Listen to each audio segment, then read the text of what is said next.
Latest எபிசோடுகளை விளம்பரங்களே இல்லாமல் காணுங்கள். இத பாருங்க, மரியாதையா எடுத்தவங்க எடுத்த மாதிரியே வச்சிருங்க. நம்ம பாட்டுக்கு ஃபங்க்ஷனை முடிச்சிட்டு போயிட்டே இருக்கலாம். ஒருவேளை அரை மணி நேரத்துக்குள்ள அந்த சங்கிலி அந்த இடத்துக்கு வந்து சேரலன்னா எனக்கு போலீஸ்க்கு போறதை தவிர வேற வழி தெரியல. அதுக்கப்புறம் சட்டம் தன் கடமையை செய்யும்.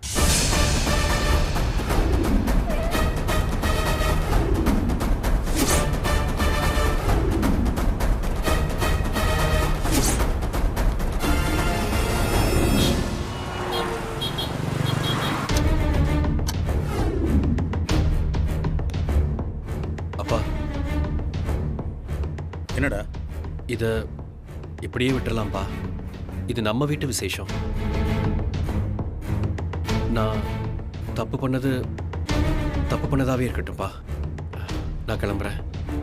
நீங்கள்லாம் இருந்துட்டு ஃபங்க்ஷனை நல்லபடியாக முடிச்சிட்டு வாங்க. டேய், நீ உண்மையிலே தப்பு பண்ணியிருந்தா உன்னை வெளியே போடான்னு சொல்ற முதல் ஆள் நானா தான் இருந்திருப்பேன். இதை தப்பு பண்ணலையே.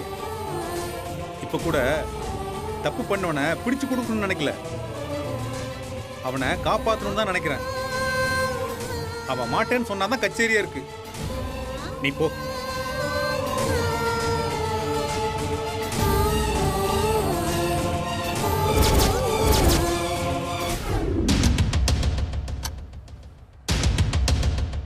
இவர் பெரிய சிபிஐ ஆபீசர். நகையை எடுத்தவன் யாருன்னு அப்படியே பெருசா கண்டுபிடிச்சு சொல்றாரு. அதுக்கு பாரு என்னென்ன டிராமா போடுறாருன்னு. இவன் தான் எடுத்தான்னு சொல்லிட்டா அடுத்த நிமிஷம் அவன் அடிச்சு துரத்திட்டு நம்ம அடுத்த வேலையை பார்க்க போலாம்ல.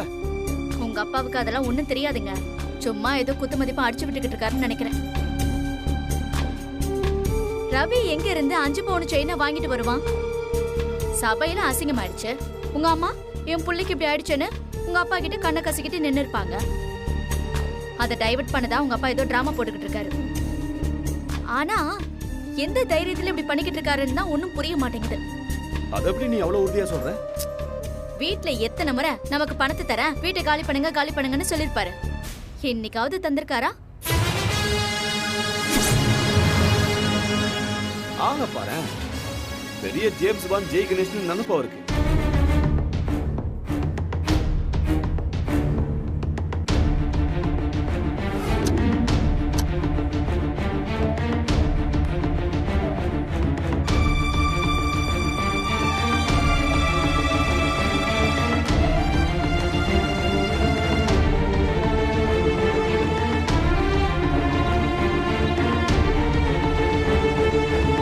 என்ன உங்க அப்பா பெருசா படம் காமிச்சுக்கிட்டு இருக்காரு? நான் சொல்றேன், தப்பா எடுத்துக்காதீங்க. நீ எங்க வீட்ல இப்படிதான் ஒரு தடவை பிரச்சனை வந்துருச்சா, ராஜா, ரவி, மேகலா, ராஜா மாமியாரு எல்லாரையும் சவுக்கு எடுத்து சும்மா அடி பின்னி எடுத்துட்டாரு தெரியுமா? என்ன பயம் காட்டுறியா? எதுக்கு உங்க அப்பாவை பத்தி இப்படி ஒரு பில்டப்? சரி, நீங்க வேணும்னா அப்படியே வெளியே போய் பாருங்க. அந்த குத்து விளக்கு எடுத்து அப்படியே குறி பார்த்து அடிக்கலனா என் பேரை நான் மாத்தி வச்சுக்கிறேன். அக்கா ஏங்க டென்ஷன் ஆறவா? அப்படி வாக்கா. ஏய், எங்க அக்காவே கோவத்துல இருக்காங்க. அவங்க கோவத்தை அதிகப்படுத்துறியா நீ? கொஞ்சம் இருங்க, கொஞ்சம் பீதி கிளப்பி விடுவோம். யாரடி திடீருப்பா? சத்தியமா எனக்கு தெரியல. ஆனா எடுத்திருந்தா அது ஒரே ஒரு ஆளா இருக்கணும். யாரு? அதோ உட்கார்ந்துருக்கான் பாருங்க, ஒயிட் அண்ட் ஒயிட். அவன் தான் எடுத்திருப்பான். யாரு? உன் தம்பி மாமனாரா? அவனுக்கு தான் ரவியை கண்டாலே ஆகாதுங்க. எனக்கு தெரிந்த வரையில் அவன் தான் எடுத்திருக்க வேண்டும்.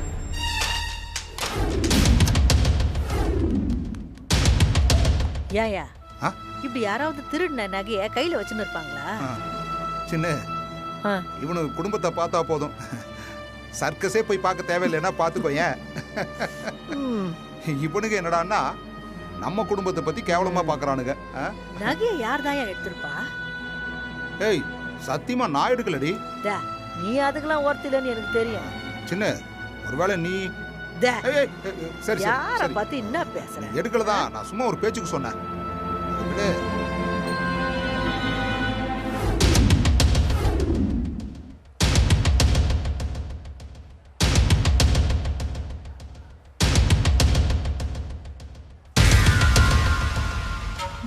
அப்பா, என்னப்பா என்னம்மா?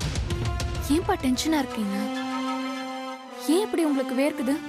சே அதெல்லாம் ஒண்ணும் இல்லம்மா. ஏசி என் உடம்புக்கு பத்தல. வந்தம்மா பார்த்தம்மா போனம்மான்னு இல்லாம நச்சுன்னு பிரச்சனைன்னு இருக்க. அதை தான் யோசிச்சுட்டு இருந்தம்மா. அவ்வளவுதாம்மா, வேற ஒண்ணும் இல்ல. அப்பா நான் கேட்டா தப்பா எடுத்துக்க மாட்டீங்களே?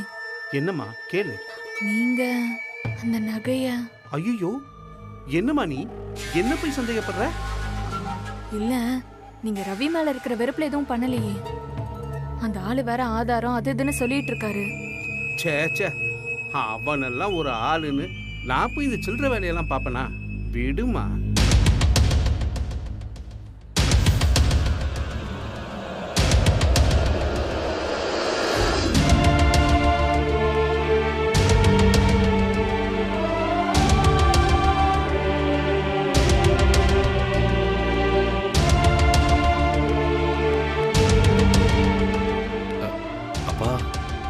என்னடா நகை திருடினது யாருன்னு உங்களுக்கு தெரியுமாப்பா? தெரியும். அதை நம்மளால நிரூபிக்க முடியுமாப்பா? ஆதாரம் இல்லாம தான் உங்க அப்பா இப்படி ஒரு சவால் விட்டுருக்கான்னு நினைச்சேன் நீ? அதுக்கு இல்லப்பா,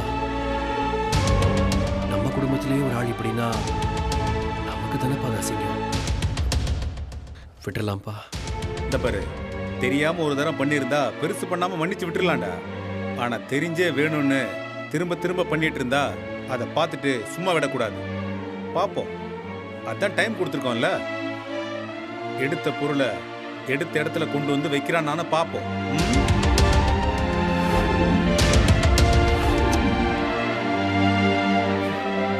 இன்னும் என்ன எல்லாரையும் உட்கார வச்சு சீனை போட்டுட்டு இருக்கீங்க? சீக்கிரம் பார்த்து என்ன ஏதுன்னு சொல்லிட்டு அடுத்த வேலையை பார்க்க போலாம்ல. டேய், நீ போய் ரூம்ல இருந்து உன்னோட பேக் எடுத்துட்டு வா. போடா, போய் எடுத்துட்டு வாடா. சரி.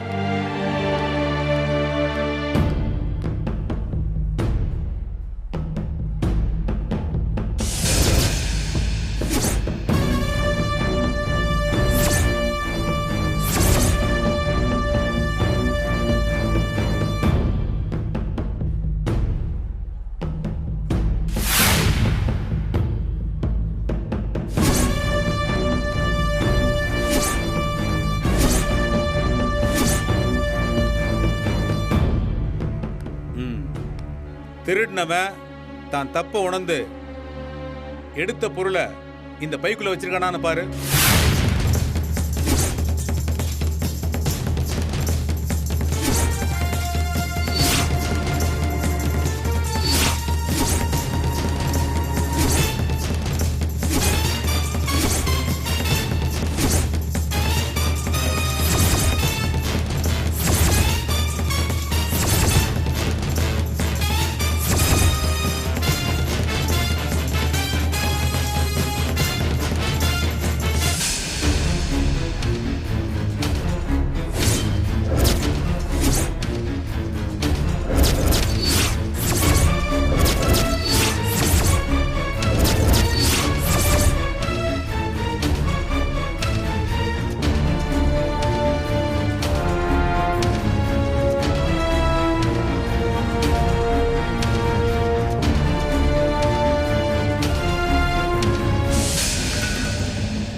பார்த்ததுமே உங்களுக்கு புரிஞ்சிருக்குமே. இதுதான் அந்த நகையை எடுத்தவன் உங்களுக்கு சொல்ற பதில்.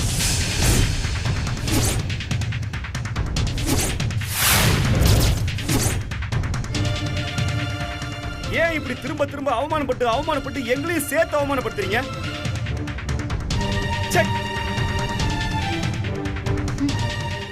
டேய், அந்த போனை கொடு.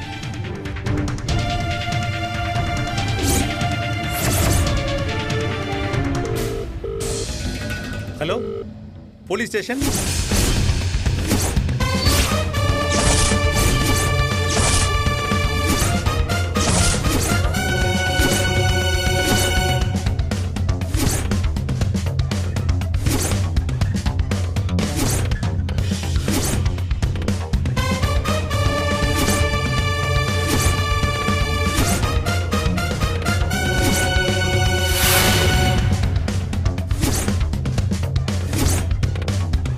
சார் நீங்க உடனே வந்த கையோட அரெஸ்ட் பண்ணி கூட்டிட்டு போலாம்.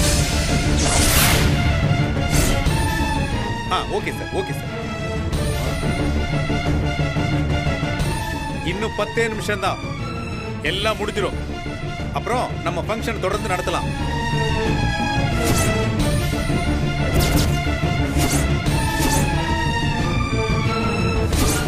அப்படி என்ன ஆதாரம் இவகிட்ட இருக்கும்?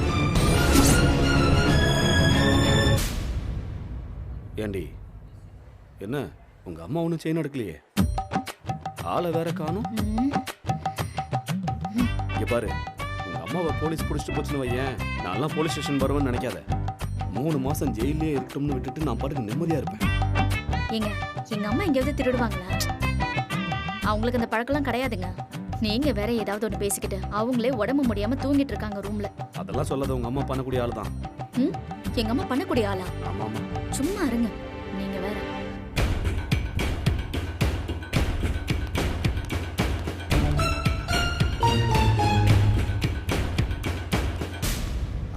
என்னம்மா மலரு, நான் எதுவும் எடுத்துட்டு போனோம்னு சந்தேகமா இருக்கா? ஐயோ மாமா, அதெல்லாம் எதுவும் இல்ல மாமா. ஏன் இப்படி எல்லாம் பேசுறீங்க? இல்லம்மா, ஒரு தடவை நம்பிக்கை உடைஞ்சு போச்சு இல்ல, அதை நம்ம மறக்கணும்னு நினைச்சாலும் திரும்ப திரும்ப அந்த ஞாபகம் தான் முன்னாடி வந்து நிக்குதுமா.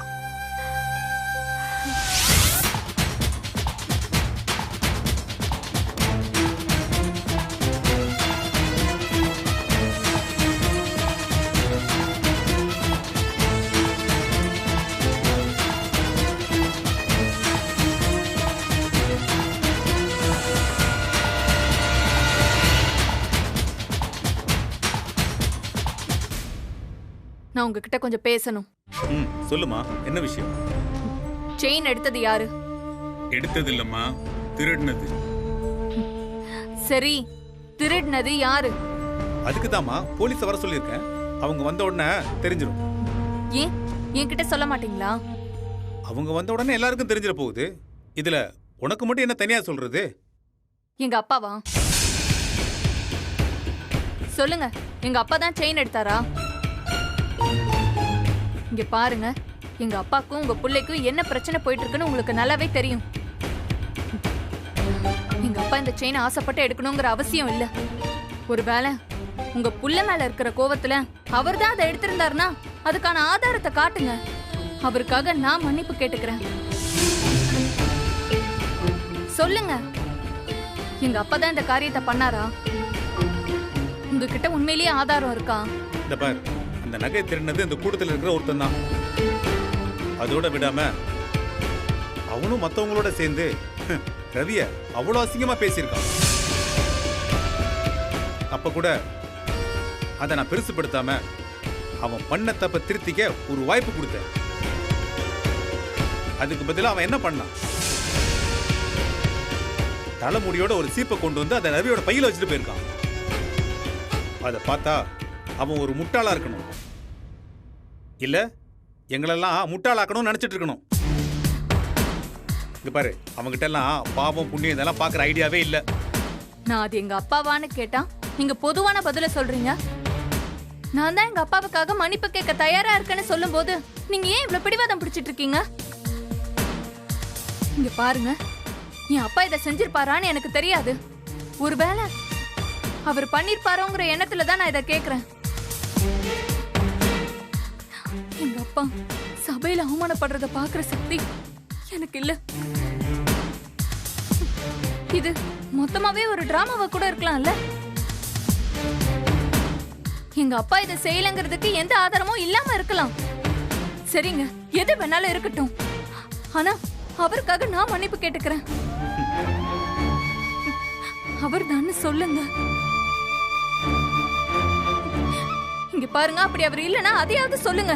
நான் நிம்மதியா போயிட்டே இருப்பேன்.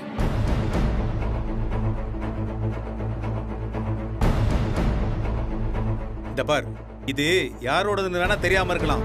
ஆனா இத வச்சிட்டு போனதுக்கான அர்த்தம் என்னன்னு எல்லாருக்கும் தெரியும். எங்க அப்பாவுக்கு எதிரா நீங்க ஏதோ பெருசா பிளான் பண்றீங்க. எங்க அப்பாவை எல்லாரும் முன்னாடியும் அவமானப்படுத்துறதுக்கு திட்டம் போடுறீங்க. இந்த பார், திருநது எங்க அப்பாவான்னு இத்தனை முறை என்கிட்ட கேக்குறியே, இதே கேள்வியை உங்க அப்பாட்ட போய் கேட்க வேண்டியதானே? இந்த பாரு, தப்பே செய்யாத ஒருத்தன் எல்லாரும் முன்னாடியும் அசிங்கப்பட்டு தலை குடிஞ்சு நின்றுருக்கான்.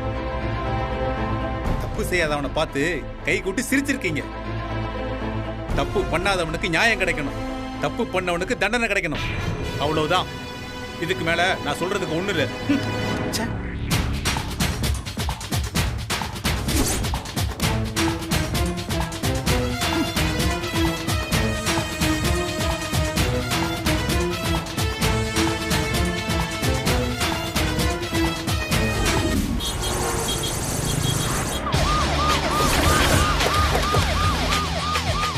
வாயா.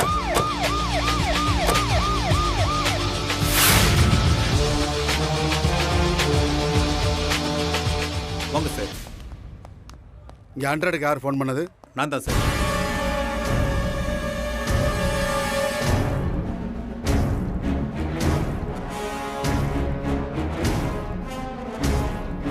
ஏதோ ஜோல்ஸ் மிஸ்ஸிங் சொன்னீங்க. ஆமா சார். யாரு ஆள் யார் தெரியுமா? See, Inspector, this is our family function, and this man is my father-in-law, and he is deliberately creating unwanted mess here to ruin this function. And he always has disputes against my father, and he is doing this out of vengeance. Mr. Inspector, I am the one who lodged this complaint over phone just a while ago to you. I request you to listen to my words. First and foremost, before you can start your investigation with others. Of course, yes, it's our family function. And I would like to resolve this issue within the family. But things are not cooperating on the right track. So, I was forced to invite you to this crime scene. சொல்லுங்க sir. Hey, you are? This gentleman is my younger son.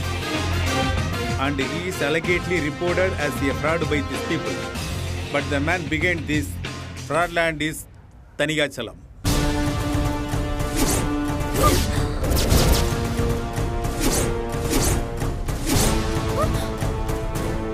He is the culprit, and he is the man behind the scenes of all these dirty activities. I have the strong evidence against him.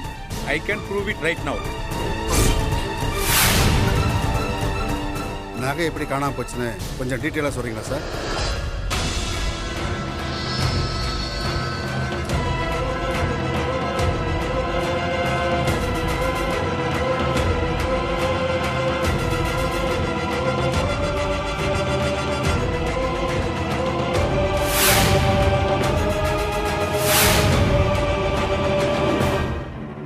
ஓ, நீங்க அவங்க நகையை கொடுக்கறதுக்கு வாய்ப்பு கொடுத்துருக்கீங்க. Of course.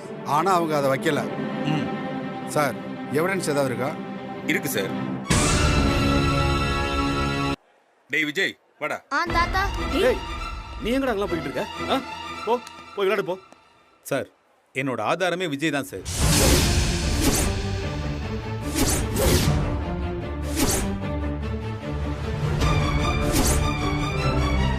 டேய் விஜய், நேத்து சித்தப்பாவோட ரூம்ல நீ பார்த்தத அப்படியே இன்ஸ்பெக்டர்கிட்ட சொல்லு. சார், அது எப்படி சார் குழந்தைகிட்ட போய் இதெல்லாம் கேட்க முடியும்? அவன் சின்ன பையன் சார். சார், கொஞ்ச நேரம் கம்முன்னு இருக்கீங்களா? தம்பி, வாப்பா. சொல்லுப்பா. நானும் என் ஃப்ரெண்ட்ஸும் ஐஸ் பால் விளையாடிட்டு இருந்தோம்.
இன்ஸ்பெக்டர், அந்த குழந்தை சொல்றதை நம்பாதீங்க. அவருக்கு இவன் பேரன், அவருக்கு இவன் ரொம்ப நெருக்கம். அவர் எது சொன்னாலும் இவன் செய்வான். அவனை இந்த மாதிரி சொல்லி கொடுத்து கூட்டு வந்திருக்காங்க. நம்பாதீங்க சார் ப்ளீஸ். தாத்தா அவன் பேரனும் சேர்ந்து என் மேல வீண் பழி போடுறாங்க. வேணா இந்த பையனோட அப்பா அம்மாவை கேட்டு பாருங்க. ஆமா சார், அவர் எது சொன்னாலும் இவன் அப்படியே கேட்பான். இவ்வளோ ஏன் சார், எனக்கு எதிராகவே என் பையனை தூண்டி விட்டு பல வேலைகளை பண்ணியிருக்காரு. கேட்டுட்டீங்களா? ரிட்டையர் ஆனதுல இருந்து அவர் ஒரு மாதிரியா தான் சார் இருக்காரு எங்க கிட்டலாம்.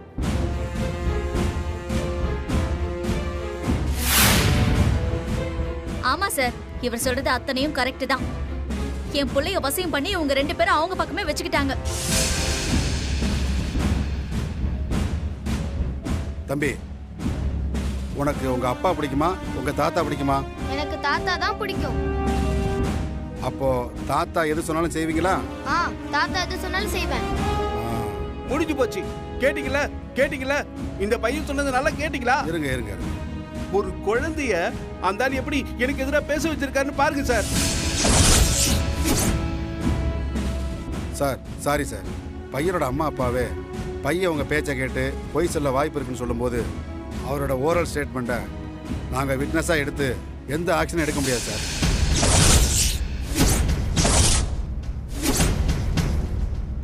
யார் போய் சொல்றா? நான் போய் சொல்றேனா?